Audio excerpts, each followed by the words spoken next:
Hello friends, welcome to my channel. तो BPSC के mock test लेकर उपस्थित हूँ और ये हमारा मॉक टेस्ट जो है हर संडे को रहता है और हर संडे को रहेगा। एग्ज़ाम हो या ना हो, प्रत्येक संडे को कोशिश रहेगा हमारा कि आपका ये मॉक टेस्ट ज़रूर रहे, ठीक है ना। तो जो भी हमारे चैनल पे यदि नए उपस्थित हो रहे हैं तो हमारे चैनल को सब्सक्राइब कर ले। साथ ही उसी में एक बेल आइकन रहता है जो आपको सारे नोटिफिकेशन आप तक पहुंचाएगा, तो उससे भी आप दबा लें, ठीक है।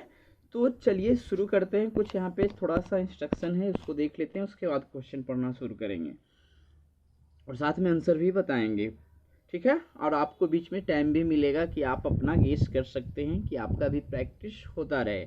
प्रश्न की संख्या 150 होता है, कुल अंक 150 रहता है। ऋणात्मक अंकन, निगेटिव अंकन नहीं रहता है बीपीएससी में। वास्तविक एग्जाम में आपको पता है कि 120 मिनट का टाइम होता है। इस वीडियो में लगभग 1 घंटा या 1 घंटा से अधिक भी चला जाएगा, वो तो हमारे पढ़ने के स्पीड पर निर्भर करेगा। वीडियो को पॉज करके अपने समय को आप मेंटेन कर सकते हैं। और मैंने इसमें मैथमेटिक्स के 10 क्वेश्चन को छोड़ दिया है। तो चलिए शुरू करते हैं। पहला क्वेश्चन क्या है? हड़प्पाकालीन समाज किन वर्गों में विभक्त था? शिकारी, पुजारी, किसान और क्षत्रिय, पहला ऑप्शन। दूसरा है विद्वान, योद्धा, व्यापारी और श्रमिक, दूसरा ऑप्शन, बी ऑप्शन। सी है ब्राह्मण, क्षत्रिय, वैश्य और शूद्र। डी है राजा, पुरोहित, सैनिक और शूद्र। ई है इनमें से कोई नहीं, इनमें से एक से अधिक। तो ये आपका आंसर जो होगा,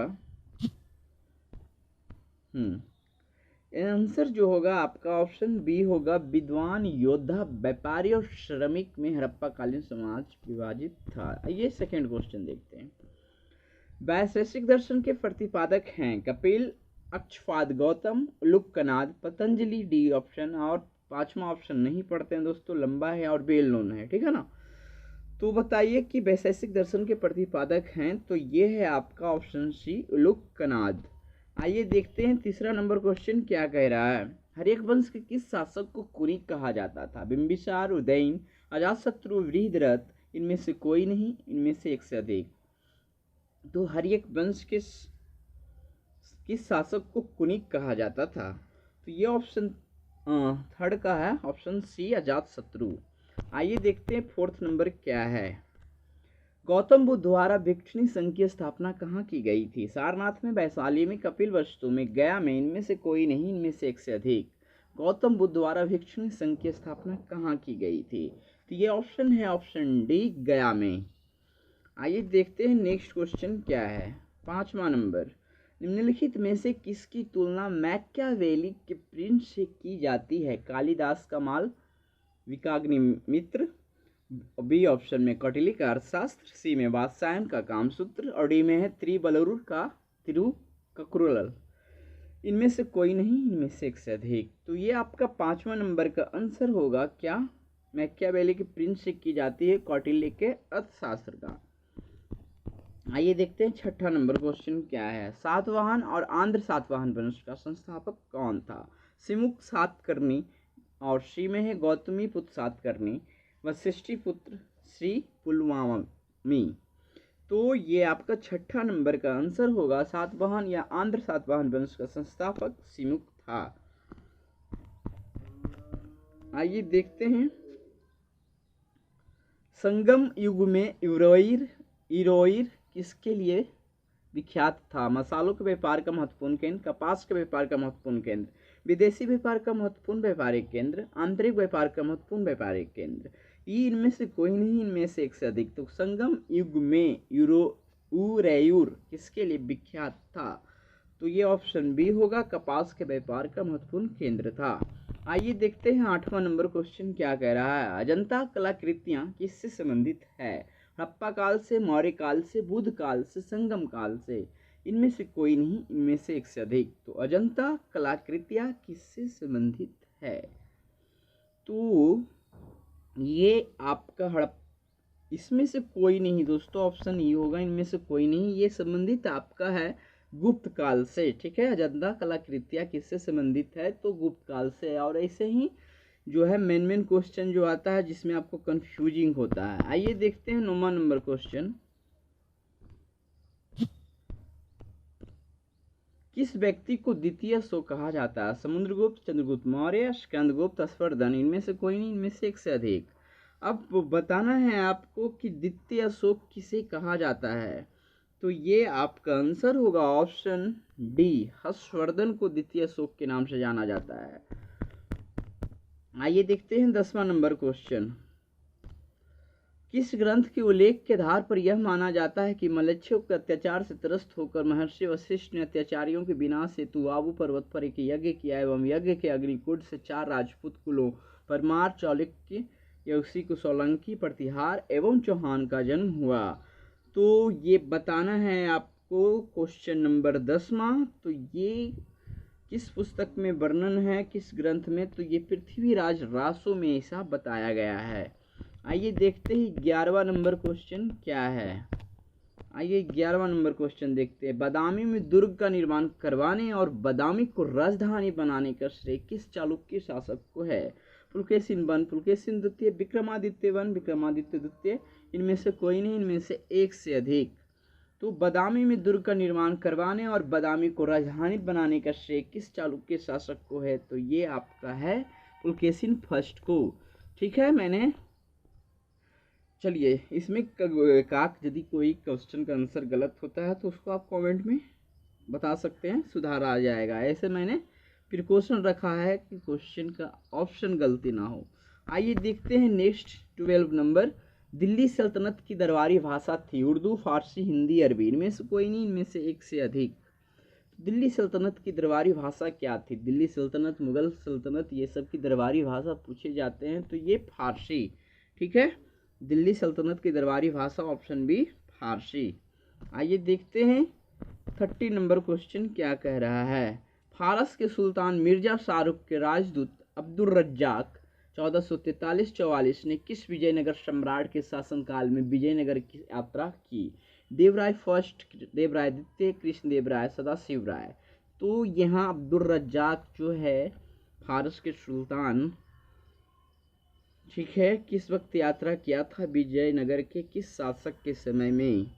तो ये आपका ऑप्शन है देवराय द्वितीय के समय में फारस के सुल्तान मिर्जा शाहरुख के राजदूत जो है अब्दुल रज्जाक भारत आया था, तो देवराय द्वितीय। ठीक है, चलिए नेक्स्ट देखते हैं। महाराष्ट्र में भक्ति संप्रदाय निम्नलिखित में से किसकी शिक्षाओं द्वारा फैला था? संत तुकाराम, संत ज्ञानेश्वर, समर्थ गुरु रामदास, चैतन्य पर महाप्रभु, इनमें से कोई नहीं, इनमें से एक से अधिक। महाराष्ट्र में भक्ति संप्रदाय निम्नलिखित में से किसकी शिक्षाओं द्वारा फैला था? तो ये ऑप्शन बी होगा, संत ज्ञानेश्वर। आइए देखते हैं नेक्स्ट क्वेश्चन। निम्न में से किसे हिंदी खड़ी बोली का जनक कहा जाता? अमीर खुसरो, जैसे, कबीर, रहीम, इनमें से कोई नहीं, इनमें से एक से अधिक। हिंदी खड़ी बोली का जनक किसे माना जाता है भारत में? तो ये आपका ऑप्शन होगा ए, अमीर खुसरो। आइए देखते हैं 16 नंबर क्वेश्चन। गुजरात विजय की यादगार में अकबर ने किसका निर्माण कराया था? बड़ा इमामबाड़ा, बुलंद दरवाजा, जामा मस्जिद, सिद्दी वसीर, इनमें से कोई नहीं, इनमें से एक से अधिक। तो गुजरात विजय के याद में अकबर ने बुलंद दरवाजा का निर्माण करवाया था। आइए देखते हैं 17 नंबर क्वेश्चन। मराठा राज्य का दूसरा संस्थापक किसे कहा जाता है? Raja Ram, B option Balaji Vishwanath, C option Bajirao first, D option Balaji Bajirao, इनमें से कोई नहीं, इनमें से एक से अधिक। तो मराठा राज्य का दूसरा संस्थापक किसे माना जाता है? तो ये ऑप्शन होगा बालाजी विश्वनाथ, बालाजी विश्वनाथ दूसरा संस्थापक। आइए देखते हैं नेक्स्ट क्वेश्चन क्या है। अल्बुकर्क ने गोवा को 1510 ईस्वी में किससे छीना था? राजा जमोरिन से, बीजापुर के सुल्तान से, फ्रांस से, इंग्लैंड से। और 5वां ऑप्शन, तो ये बीजापुर के सुल्तान से अल्बुकर्क ने गोवा को छीना था, है ना। तो चलिए नेक्स्ट देखते हैं। किस राजपूत शासक ने जिच मोहम्मद शाही नामक आंकड़ों का समूह बनाया जिससे लोग खगोल संबंधी अवलोकन कर सके? अजीत सिंह, भारमल, सवाई जयसिंह, मानसी, इनमें से कोई नहीं, इनमें से एक से अधिक। तो किस राजपूत शासक ने जिज मोहम्मद शाही नामक आंकड़ों का समूह बनाया था? तो ये 19 नंबर का आपका ऑप्शन सी, सवाई जयसिंह। आइए देखते हैं 20 नंबर क्वेश्चन। किस गुरु ने गुरु नानक की जीवनी लिखी थी? गुरु अंगद देव, गुरु अमरदास, गुरु रामदास, गुरु तेग बहादुर। तो ये किस गुरु ने गुरु नानक की जीवनी लिखी थी? तो ऑप्शन डी होगा दोस्तों, गुरु तेग बहादुर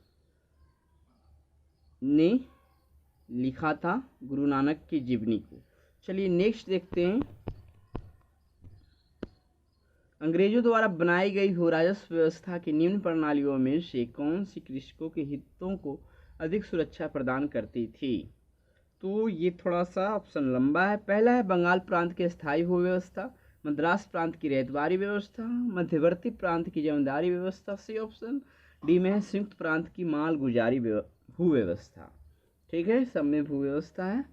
तो ये किस नंबर का क्या होगा? अंग्रेजों द्वारा बनाई गई भू राजस्व व्यवस्था की निम्न प्रणालियों में से कौन सी कृषकों के हित को अधिक सुरक्षा प्रदान करती थी? तो ये ऑप्शन बी होगा, मद्रास प्रांत की रैयतवाड़ी व्यवस्था। आइए देखते हैं 22 नंबर। अलीगढ़ में स्थित मोहम्मडन एंग्लो ओरिएंटल कॉलेज को किसने स्थापित किया? सैयद अहमद खां, बदरुद्दीन तैयबजी, अबुल कलाम आज़ाद, मोहम्मद अली जिन्ना। इनमें से कोई नहीं, इनमें से एक से अधिक। तो अलीगढ़ में स्थित मोहम्मडन एंग्लो ओरिएंटल कॉलेज को किसने स्थापित किया था? तो ऑप्शन ये सैयद अहमद खान ने। ठीक है, सैयद अहमद खान ने। आइए देखते हैं नेक्स्ट क्वेश्चन। वर्ष 1906 ईस्वी में मुंबई में दलित वर्ग मिशन समाज डिप्रेस्ड क्लास मिशन सोसाइटी की स्थापना किसने की थी? V R Shinde, Mahatma Gandhi, B R Ambedkar. इनमें से कोई नहीं। चलिए पांचवा ऑप्शन भी उसी प्रकार का। तो ये क्या होगा 23 नंबर का आंसर? 23 अंक का आंसर है ए, बी आर शिंदे ने किया था इस समाज की स्थापना। B R Shinde. चलिए नेक्स्ट देखते हैं। 1857 की क्रांति के समय ब्रिटेन का प्रधानमंत्री कौन था? Benjamin Disraeli, Lord George, Gladstone, Lord Palmerston. इनमें से कोई नहीं, इनमें से एक से अधिक। तो ये आपका 24 का आंसर होगा, लॉर्ड पामर्स्टन। जब 1857 की क्रांति हो रही थी, ब्रिटेन का प्रधानमंत्री लॉर्ड पामर्स्टन था उस वक्त। आइए देखते हैं नेक्स्ट। विश्वविद्यालय अधिनियम 1904 किस वायसराय के काल में पारित किया गया था? Lord Lytton, Lord Curzon, Lord Ripon, Lord Hardinge. विश्वविद्यालय अधिनियम किस गवर्नर जनरल के समय में लाया गया था? तो ये ऑप्शन बी होगा, लॉर्ड कर्जन के समय में। आइए देखते हैं नेक्स्ट क्वेश्चन। भारत में उग्र राष्ट्रीयता के जन्मदाता तथा निर्भयता से राष्ट्र की वेदना को प्रकट करने वाले प्रथम भारतीय कौन थे? ऑप्शन पढ़ लेते हैं। लाला लाजपत राय, बिपिन चंद्रपाल, बाल गंगाधर तिलक, सुभाष चंद्र बोस। इनमें से कोई नहीं, इनमें से एक से अधिक। तो आइए साहब 26 नंबर का आंसर क्या है ये बताइए। तो ये आपका आंसर होगा ऑप्शन सी, बाल गंगाधर तिलक। आइए देखते हैं नेक्स्ट। निम्नलिखित में से किस कृत्य के कारण भगत सिंह, राजगुरु और सुखदेव को 23 मार्च 1931 को फांसी दी गई थी? वर्ष 1928 में लाहौर में सैंडर्स की हत्या के कारण, काकोरी षड्यंत्र के कारण, वर्ष 1929 में केंद्रीय विधानसभा में बम फेंकने के कारण, और डी लाहौर षड्यंत्र के कारण। तो ये आपका आंसर हो जाएगा ऑप्शन ए, वर्ष 1928 में लाहौर में सैंडर्स की हत्या के कारण फांसी हुआ था तीनों को। आइए नेक्स्ट देखते हैं। निम्नलिखित में से कौन सी कृति रविन्द्रनाथ टैगोर की नहीं है? Chitra, Kapalkundala, the court dancer, Chitrangada. तो इनमें से कोई नहीं, इनमें से एक से अधिक। तो 28 का क्या होगा, गेस कीजिए। तो कपालकुंडला जो है वो रविन्द्रनाथ टैगोर का नहीं है। Chitra, the court dancer, Chitrangada ये तीनों है। आइए ये ऑप्शन बी हो जाएगा। नेक्स्ट। किसने कहा था भारतवर्ष तलवार के बल पर तो जीता गया था और तलवार के बल पर ही उसे ब्रितानी कब्जे में रखा जाएगा? Dufferin, Curzon, Lansdowne, एलिग्न। 29 का क्या होगा ये आप गेस कर सकते हैं।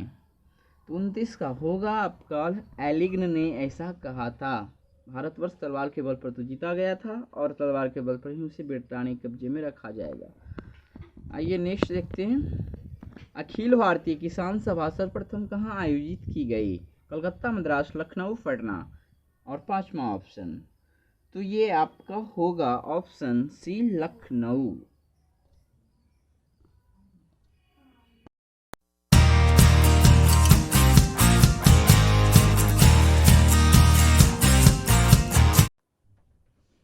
आइए अब देखते हैं 31 नंबर क्वेश्चन। भारत की प्रादेशिक जल सीमा समुद्र तट से कितने समुद्र मील की दूरी तक है? टेरिटोरियल वाटर रेंज जो समुद्री मील कहाँ तक है? ये 12 मील तक। ऑप्शन बी 24 मील, सी 111 मील, डी 200 मील। तो 31 का आप आंसर गेस कर लिए होंगे, तो ऑप्शन बी होगा ये 24 मील तक। ठीक है, ऑप्शन बी। आइए देखते हैं नेक्स्ट। ये थोड़ा सा चलिए, यहाँ से क्वेश्चन दोस्तों हमेशा जरूर पूछा जाता है। सूची 1 को सूची 2 से सुमेलित कीजिए। पंजाब हिमालय, कुमाई हिमालय, नेपाल हिमालय, असम हिमालय। और ये नदियों के बीच के भाग में पड़ता है। ठीक है, फिर इधर है सतलज तथा काली के मध्य, तीस्ता तथा दिहांग के मध्य, सिंधु तथा सतलज के मध्य, काली तथा तीस्ता के मध्य। तो अब इसको आपको मिलाना है, तो चलिए 32 का ऑप्शन देखते हैं कि कौन सा होगा। उसके बाद ऊपर आके इसको आप स्लाइड करके देख लीजिएगा। ऑप्शन बताते हैं, टाइम ज़्यादा नहीं इसमें जाना होगा। तो ये आपका ऑप्शन ए ही सही है। ठीक है ना, ऑप्शन ए सही होगा। तो इस रेंज को मैं 1-2 बार स्लाइड कर लेता हूँ ताकि इस पे आके आप बना सकें। और यहाँ से ये आप देख लीजिएगा, हिमालय से रिलेटेड 5 भागों में हिमालय को जो बांटा गया है और किस किस नदी के बीच में है। यहाँ से क्वेश्चन हमेशा पूछा जाता रहता है। आइए देखते हैं 33 नंबर क्वेश्चन। तिब्बत में बहने वाली नदी सांगपो निम्नलिखित में से किससे होकर भारत में प्रवेश करती है? तो तिब्बत में बहने वाली नदी सांगपो जो है कहाँ से भारत में प्रवेश करती है? असम, सिक्किम, अरुणाचल प्रदेश, मणिपुर। इनमें से कोई नहीं, इनमें से एक से अधिक। तो अफवाह तंत्र से रिलेटेड क्वेश्चन तो होते ही हैं दोस्तों। तो ये अफवाह तंत्र से रिलेटेड क्वेश्चन, तिब्बत में बहने वाली नदी सांगपो अरुणाचल प्रदेश से होकर भारत में प्रवेश करती है। आइए देखते हैं 34 नंबर क्वेश्चन क्या है। गांधीनगर, जवाहर सागर तथा राणा प्रताप सागर बांध किस नदी पर निर्मित है? नर्मदा, तापी, चंबल, कृष्णा। इनमें से कोई नहीं, इनमें से एक से अधिक। तो ये गांधीनगर नहीं, गांधी सागर ही होगा। जवाहर सागर और राणा प्रताप सागर, यहाँ नगर नहीं सागर ही तीनों होगा। किस नदी पे निर्मित है? तो ये 34 नंबर क्वेश्चन का आंसर आपका चंबल नदी पे तीनों है। ठीक है ना, 34 का सी ही होगा। आइए नेक्स्ट देखते हैं। जलोढ़ मिट्टी में जब बालू के कणों और चिक्का की मात्रा लगभग बराबर होती है तो उसे क्या नाम दिया जाता है? जलोढ़ मिट्टी में जब बालू के कण और चिक्का की मात्रा लगभग बराबर होती है। रेह, कलर, रेगुड़, डोमट। इनमें से कोई नहीं, इनमें से एक से अधिक। तो 35 नंबर का क्या होगा? तो ये डोमट मिट्टी कहलाता है जब बालू के कणों के साथ साथ चिक्का की मात्रा सेम हो। तो आइए देखते हैं नेक्स्ट 36 नंबर क्वेश्चन क्या कह रहा है। विश्व का एकमात्र तैरता हुआ राष्ट्रीय उद्यान किवुल उद्यान लामजाओ, किवुल उद्यान लामजाओ कहाँ पर है? नेपाल, भूटान, मणिपुर, मिजोरम। इनमें से कोई नहीं, इनमें से एक से अधिक। 36 नंबर का क्या होगा? तो ये ऑप्शन सी मणिपुर होगा। आइए देखते हैं नेक्स्ट। निम्नलिखित में से किन 2 ग्रहों को छोड़कर शेष सभी ग्रह सूर्य के चारों ओर वामावर्त घूमते हैं? तो वामावर्त सब घूमते हैं, तो दक्षिणावर्त कौन घूमते हैं? ये 2 समूह चुनना है। बुध और शुक्र, पृथ्वी और शुक्र, अरुण और वरुण, शुक्र और वरुण। यहाँ से हमेशा क्वेश्चन आता है और कंफ्यूजन रहता है बच्चों को। तो ये ऑप्शन डी होगा, शुक्र और अरुण जो है बाकी ग्रहों के विपरीत दिशा में घूर्णन करता है। चलिए नेक्स्ट देखते हैं। पृथ्वी 1 घंटे में कितने देशांतर घूम लेती है?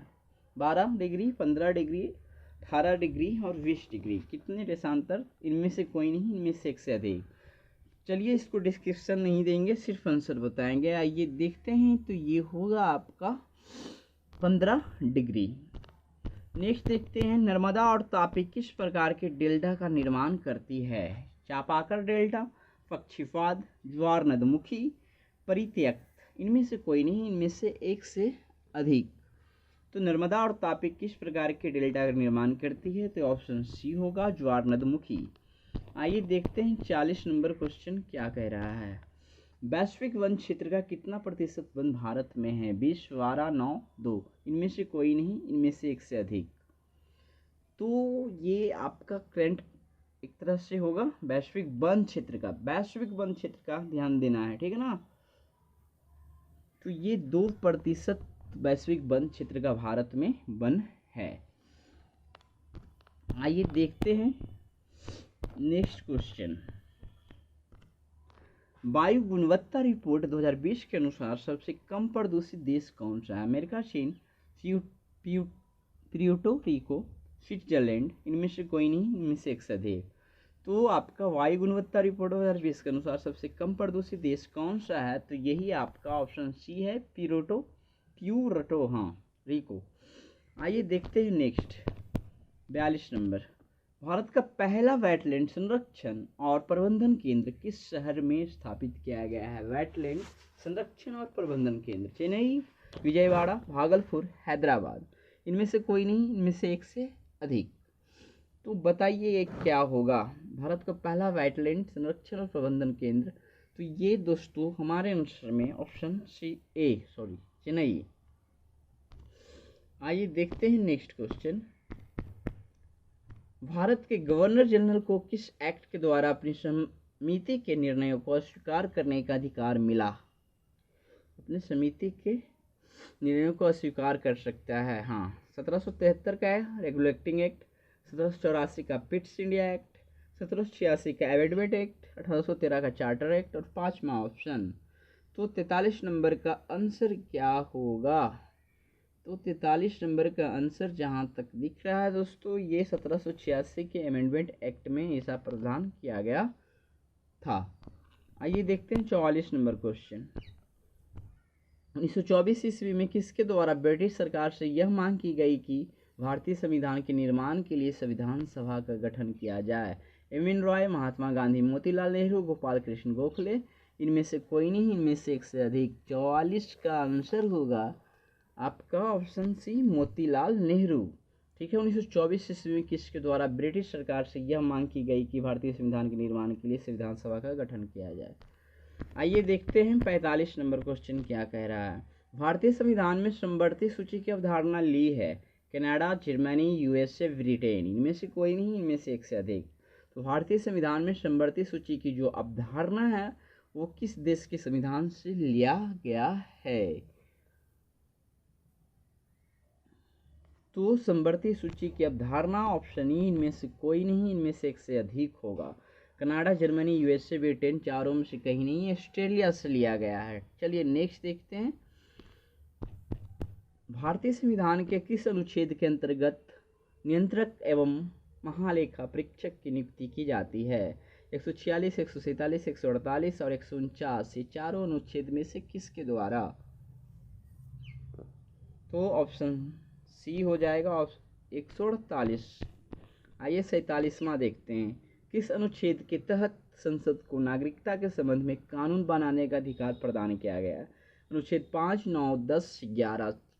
जितने भी अनुच्छेद है नागरिकता से रिलेटेड है, लेकिन जो क्वेश्चन है उसके अनुसार आंसर क्या होगा? तो ये अनुच्छेद 11 होगा। ठीक है, आइए देखते हैं नेक्स्ट।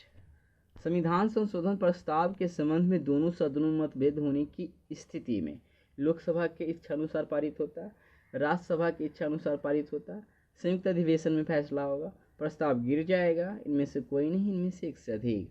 तो ये आपका 48 का आंसर क्या होगा? संविधान संशोधन प्रस्ताव के संबंध में दोनों सदनों में मतभेद होने की स्थिति में प्रस्ताव गिर जाता है। ये होगा डी।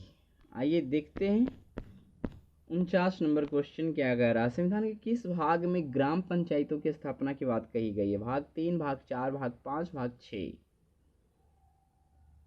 ग्राम पंचायत की स्थापना की बात कही गई है, तो ये ऑप्शन बी है। भाग 4 में ग्राम पंचायतों की स्थापना की बात कही गई है, भाग 4 में। ठीक है, आइए देखते हैं 50 नंबर क्वेश्चन क्या है। योजना आयोग वर्तमान में नीति आयोग के उपाध्यक्ष को भारत सरकार के सरकारी वरीयता क्रम में महत्व का दर्जा दिया गया है। ठीक है, अभी वर्तमान में नीति आयोग है, तो इसके उपाध्यक्ष को क्या क्रम, वरीयता क्रम मिला है? भारत सरकार के कैबिनेट मंत्री के समान, सुप्रीम कोर्ट के जज के समान, संसदीय समिति के अध्यक्ष के समान, भारत सरकार के सचिव के समान। और 5वां ऑप्शन, तो ये 50 का आंसर है। भारत सरकार के कैबिनेट मंत्री के समान उपाध्यक्ष को दर्जा मिलता है। आइए देख लेते हैं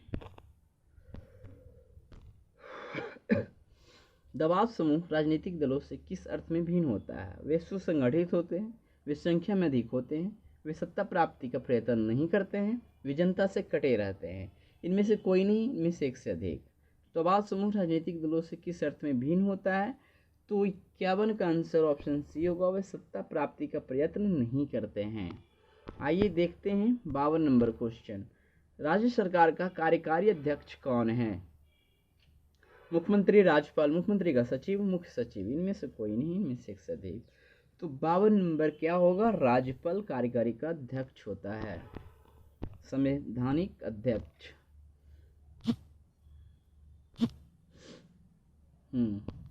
आइए 53 नंबर क्वेश्चन। प्रक्षण बेरोजगारी का अर्थ है काम करने के इच्छुक होना और काम ना मिलना, पूरे वर्ष भर प्रत्येक दिन काम ना मिलना, सी विशाल श्रमिक शक्ति को नियोजित करने के लिए पूंजी का पर्याप्त होना, डी आवश्यकता से अधिक लोगों का कार्यरत होना। 53 नंबर का आंसर क्या होगा? तो प्रक्षण बेरोजगारी का अर्थ है आवश्यकता से अधिक लोगों का कार्यरत होना। जहाँ पे बहुत कम लोगों की ज़रूरत है, फिर भी बहुत सारे लोग एक ही जॉब में लगे हुए हैं, तो कहलाता है प्रक्षण बेरोजगारी। अर्थव्यवस्था के प्राथमिक क्षेत्र में संलग्न श्रम की प्रकृति को किसके जरिए संकेतित किया जाता है? Blue collar job, white collar job, red collar job, blue red collar job. इनमें से कोई नहीं, इनमें से एक से अधिक। तो अर्थव्यवस्था के क्षेत्र में संलग्न श्रम की प्रकृति को, प्राथमिक क्षेत्र में संलग्न श्रम की प्रकृति को किसके जरिए संकेतित किया जाता है? तो 54 का आंसर होगा option C, red collar job. आइए देखते हैं नेक्स्ट। 5वीं पंचवर्षीय योजना का मुख्य उद्देश्य क्या था? स्थायित्व के साथ विकास तथा आर्थिक आत्मनिर्भरता की प्राप्ति, गरीबी उन्मूलन तथा आत्मनिर्भरता की प्राप्ति, सी गरीबी उन्मूलन और रोजगार में वृद्धि, डी तीव्रतम एवं समावेशी विकास। इनमें से कोई नहीं, इनमें से एक से अधिक। तो 5वीं पंचवर्षीय योजना का मुख्य उद्देश्य क्या था?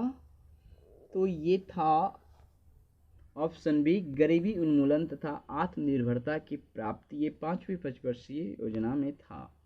आइए देखते हैं 6ठा नंबर क्वेश्चन क्या कह रहा है।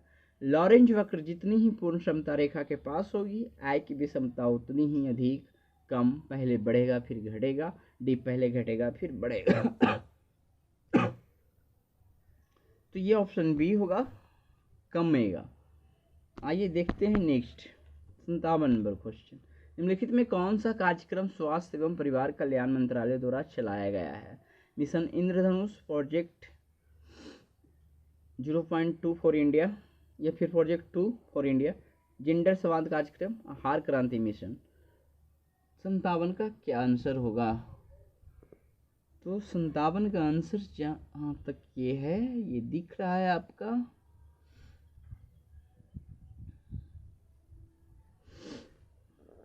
तो निम्नलिखित में कौन सा कार्यक्रम स्वास्थ्य एवं परिवार कल्याण मंत्रालय द्वारा चलाया गया है? इसमें एक से अधिक चलाया गया है। ऑप्शन सी को छोड़कर बाकी सभी को स्वास्थ्य एवं परिवार कल्याण मंत्रालय द्वारा चलाया गया है। ठीक है, तो इसीलिए आंसर ऑप्शन ई हो जाएगा। आइए देखते हैं सेबी का मुख्यालय कहाँ है? दिल्ली, कलकत्ता, चेन्नई, मुंबई। इनमें से कोई नहीं, इनमें से एक से अधिक। तो 58 का आंसर आपका होगा ऑप्शन डी, मुंबई में है सेबी का मुख्यालय। आइए देखते हैं खुसरो समिति किससे संबंधित है? कर सुधार, कृषि साख, गरीबी, वस्त्र नीति। 5वां ऑप्शन। तो 59 का आंसर है खुसरो समिति कृषि क्रेडिट से संबंधित है। आइए 60 नंबर क्वेश्चन देख लेते हैं। भारत सरकार किस संस्था के साथ मिलकर एक माइक्रो इरिगेशन फंड स्थापित कर रही है? नबार्ड, सेबी, सी ऑप्शन योजना आयोग, आरबीआई, और ये है इनमें से कोई नहीं, इनमें से एक से अधिक। तो भारत सरकार किस संस्था के साथ मिलकर एक माइक्रो इरिगेशन फंड स्थापित कर रही है?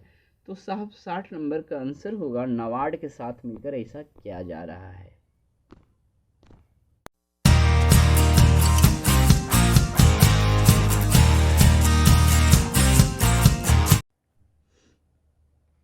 आइए देखते हैं 61 नंबर क्वेश्चन क्या कह रहा है। वर्ष 2021 में भारतीय इतिहास की पहली डिजिटल जनगणना के लिए सरकार ने कितने बजट आवंटित किए हैं? पहला option 3876 crore, B option 3687 crore, C option 3768 crore, D option 3867 crore. इनमें से कोई नहीं, इनमें से एक से अधिक। तो ये आपका 61 का ऑप्शन सी आंसर हो जाएगा, ऑप्शन सी। आइए देखते हैं नेक्स्ट क्वेश्चन क्या कह रहा है। प्रति व्यक्ति आय सबसे ज़्यादा किस राज्य का है? गोवा, सिक्किम, दिल्ली, बिहार। इनमें से कोई नहीं, इनमें से एक से अधिक। तो प्रति व्यक्ति आय में सबसे ज़्यादा किस राज्य का है?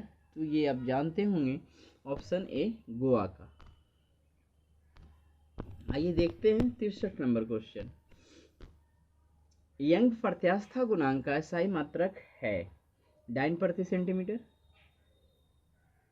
न्यूटन प्रति मीटर, न्यूटन प्रति मीटर स्क्वायर सेकेंड। तो यंग प्रत्यास्था गुणांक का SI मात्रक है ये ऑप्शन सी, न्यूटन पर मीटर स्क्वायर। मात्रक से रिलेटेड देखते रहिए। आइए देखते हैं ताप युग्म तापमापी किस सिद्धांत पर आधारित है? स्वेग के प्रभाव पर, जूल के प्रभाव पर, पेल्टियर के प्रभाव पर, आर्किमिडीज के सिद्धांत पर। इनमें से कोई नहीं, इनमें से एक से अधिक। तो ताप युग्म तापमापी किस सिद्धांत पर आधारित है? तो ये स्वेग के प्रभाव पे, ऑप्शन ए। आइए देखते हैं नेक्स्ट। कीड़ों तथा हानि पहुंचाने वाले तत्वों को घरों से दूर भगाने के लिए प्रयोग में लाया जाता है। अल्ट्रासोनिक तरंग, रेडियो तरंग, इंफ्रारेड तरंग, सबसोनिक तरंग। इनमें से कोई नहीं, इनमें से एक से अधिक। तो कीड़ों तथा हानि पहुंचाने वाले तत्वों को घरों से दूर भगाने के लिए प्रयोग में लाया जाता है। ऑप्शन हो जाएगा ए, अल्ट्रासोनिक तरंग। आइए देखते हैं नेक्स्ट क्या कह रहा है। किसने सर्वप्रथम यह दिखलाया कि प्रकाश तरंगों का विवर्तन होता है? ग्रेमाल्डी, यंग, मैक्सवेल, फौकाल्ट। इनमें से कोई नहीं, इनमें से एक से अधिक। तो ये 66 का आंसर हो जाएगा आपका ग्रेमाल्डी, ऑप्शन ए। आइए देखते हैं नेक्स्ट। निम्नलिखित में कौन अर्धचालक नहीं है? सिलिकॉन, जर्मेनियम, क्वार्ट्ज, और डी है गैलियम आर्सेनाइड। निम्नलिखित में कौन सा अर्धचालक नहीं है? तो ऑप्शन सी, क्वार्ट्ज जो है एक अर्धचालक नहीं है। निम्नलिखित में कौन अनुचुंबकीय पदार्थ है? हाइड्रोजन, नाइट्रोजन, ऑक्सीजन, लोहा। इनमें से कोई नहीं, इनमें से एक से अधिक। तो ये आपका आंसर होगा ऑक्सीजन, ऑप्शन सी। द्रव्यमान ऊर्जा संबंध किसका निष्कर्ष है? क्वांटम सिद्धांत, सापेक्षता का सामान्य सिद्धांत, ऊर्जा का क्षेत्र सिद्धांत, सापेक्षता का विशेष सिद्धांत। इनमें से कोई नहीं, इनमें से एक से अधिक। तो द्रव्यमान ऊर्जा संबंध किसका निष्कर्ष है? ऑप्शन बी, सापेक्षता का सामान्य सिद्धांत का। यहाँ विशिष्ट भी है, तो यही दोनों में कंफ्यूजन होगा एग्जाम में। कोलिज नालिका का प्रयोग क्या उत्पन्न करने के लिए किया जाता है? रेडियो तरंग, सूक्ष्म तरंग, एक्स किरण, गामा किरण। इनमें से कोई नहीं, इनमें से एक से अधिक। तो कोलिज नालिका का प्रयोग एक्स किरण को उत्पन्न करने में किया जाता है। आइए 71 देखते हैं। प्रकृति में सबसे ज़्यादा मात्रा में पाया जाने वाला कार्बनिक यौगिक है? Glucose, fructose, sucrose, cellulose. प्रकृति में सबसे ज़्यादा मात्रा में पाया जाने वाला, तो ऑप्शन डी, सेलुलोज। हाइड्रोजन की खोज किसके द्वारा की गई थी? चार्ल्स कैवेंडिश, सी प्रिस्टले, डी बॉयल। तो हाइड्रोजन की खोज कैवेंडिश के द्वारा, ऑप्शन बी होगा। आइए देखते हैं ग्लोबल सॉल्ट का रासायनिक सूत्र क्या है। यहाँ है CaSO4 2H2O, Na2SO4 10H2O, MgSO4 7H2O, ZnSO4 7H2O। तो ग्लोबल सॉल्ट का रासायनिक सूत्र क्या है? तो ये आपका ऑप्शन बी है, सोडियम सल्फेट। उसमें क्रिस्टल है जल का 10 10H2O। आइए देखते हैं तत्वों का सबसे पहले वर्गीकरण किसने किया था? Lothar Meyer, Newlands, Mendeleev, Dobereiner. इनमें से कोई नहीं, इनमें से एक से अधिक। तो तत्वों का सबसे पहले वर्गीकरण किया था डॉवेरेनर ने। आइए देखते हैं 75 नंबर। निम्नलिखित में से कौन सा मिश्रण कोल गैस कहलाता है? H2CH4 और CO, दूसरा में है H2N2CO, सी में है H2N2CO2, H2O2CO2। तो क्या आंसर होगा 75 नंबर का? कोल गैस किसे कहा जाता है? तो ये ऑप्शन ये है दोस्तों, हाइड्रोजन मीथेन हो और कार्बन डाइऑक्साइड हो तो इसके मिश्रण को कोल गैस कहते हैं। ठीक है, चलिए नेक्स्ट देखते हैं।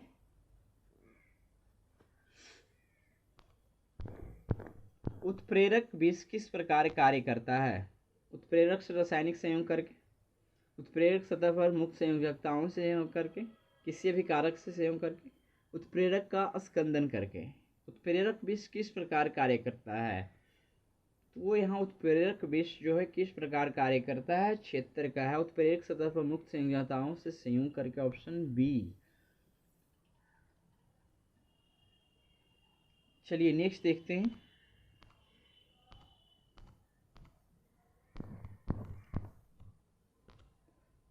एक गैस विसरण के दर घनत्व के अनुक्रमणानुपाती होती है, अनुभार के अनुक्रमणानुपाती होती है, अनुभार के वर्गमूल के अनुक्रमणानुपाती होती है, अनुभार के वर्गमूल के व्युत्क्रमणानुपाती होती है। इनमें से कोई नहीं, इनमें से एक से अधिक।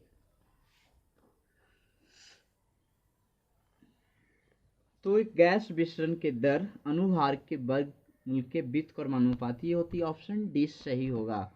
आइए देखते हैं 78 नंबर क्वेश्चन। निम्न में से कौन सा वायु प्रदूषक मनुष्य में रक्त दाब को बढ़ा देता है और दिल संबंधी रोग पैदा करता है? पारा, सीसा, कैडमियम, तांबा। इनमें से कोई नहीं, इनमें से एक से अधिक।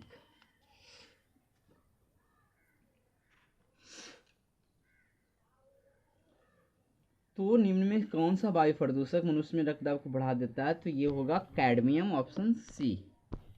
आइए देखते हैं मोलस्का समुदाय के जंतुओं के कवच का अध्ययन क्या कहलाता है? इकोलॉजी, कोंकोलॉजी, पारोलॉजी, मैलेकोलॉजी। इनमें से कोई नहीं। तो ये आपका होगा आंसर बी, कोंकोलॉजी कहलाता है। आइए 80 नंबर देखते हैं। स्टेथोस्कोप का आविष्कार किसने किया था? जेनर ने, लेनी ने, सैबिन ने, फास्टर ने। इनमें से कोई नहीं, इनमें से एक से अधिक। तो स्टेथोस्कोप का आविष्कार किसने किया था? 80 का देखना है तो ये होगा ऑप्शन बी, लैनी ने। आइए देखते हैं नेक्स्ट।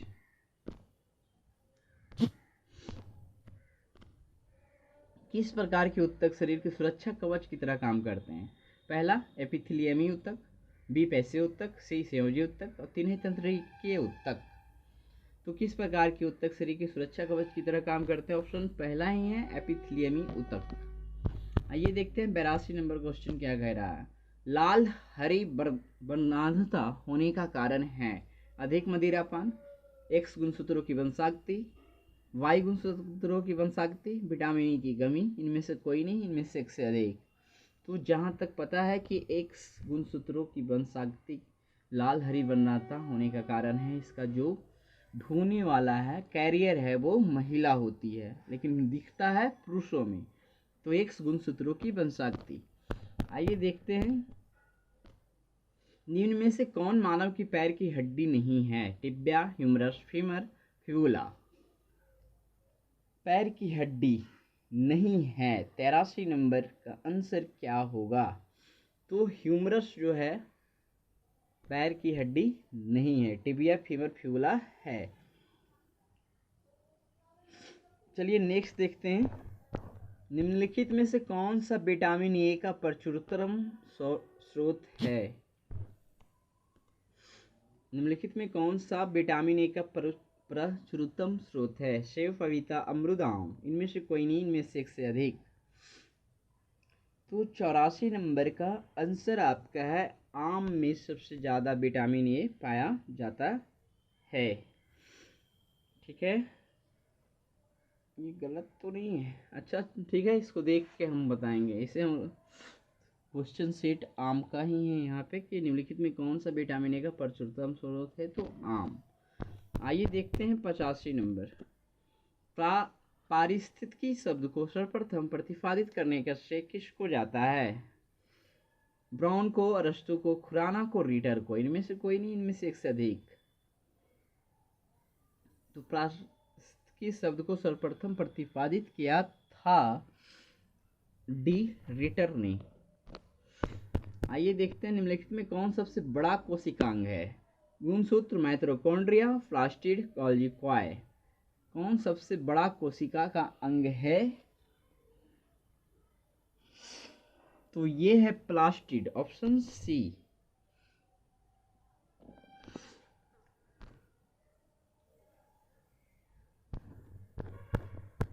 बारबेरा मैक्लिंटॉक किस पौधे पर कार्य के लिए प्रसिद्ध है? मटर, मक्का, गेहूं, चावल।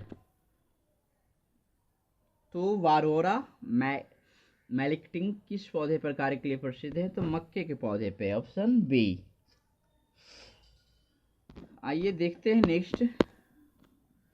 सीपीयू का वह भाग जो अन्य सभी कंप्यूटर कंपोनेंट की गतिविधियों को कोऑर्डिनेट करता है, वह कौन है? Motherboard, coordination board, C control unit, और डी है एएलयू, अर्थमेटिक लॉजिक यूनिट। तो 88 का आंसर होगा ऑप्शन सी, कंट्रोल यूनिट। आइए देखते हैं, पैकमैन नामक प्रसिद्ध कंप्यूटर किस काम के लिए बना था? खेल, बैंक, शेयर बाजार, पुस्तक प्रकाशन के लिए। पांचवा ऑप्शन। तो पैकमैन नामक प्रसिद्ध कंप्यूटर किस काम के लिए बना था? तो खेल के लिए, ऑप्शन ए। आइए देखते हैं 90 नंबर क्वेश्चन। टैब कुंजी का प्रयोग किस लिए होता है? कर्सर को स्क्रीन पर चलाने के लिए, बी पैराग्राफ को इंडेंट करने के लिए, सी कर्सर को स्क्रीन पर नीचे ले जाने के लिए, डी केवल ए एवं बी। तो टैब कुंजी का प्रयोग किस लिए होता है? तो ये ऑप्शन बी है, पैराग्राफ को इंडेंट करने के लिए।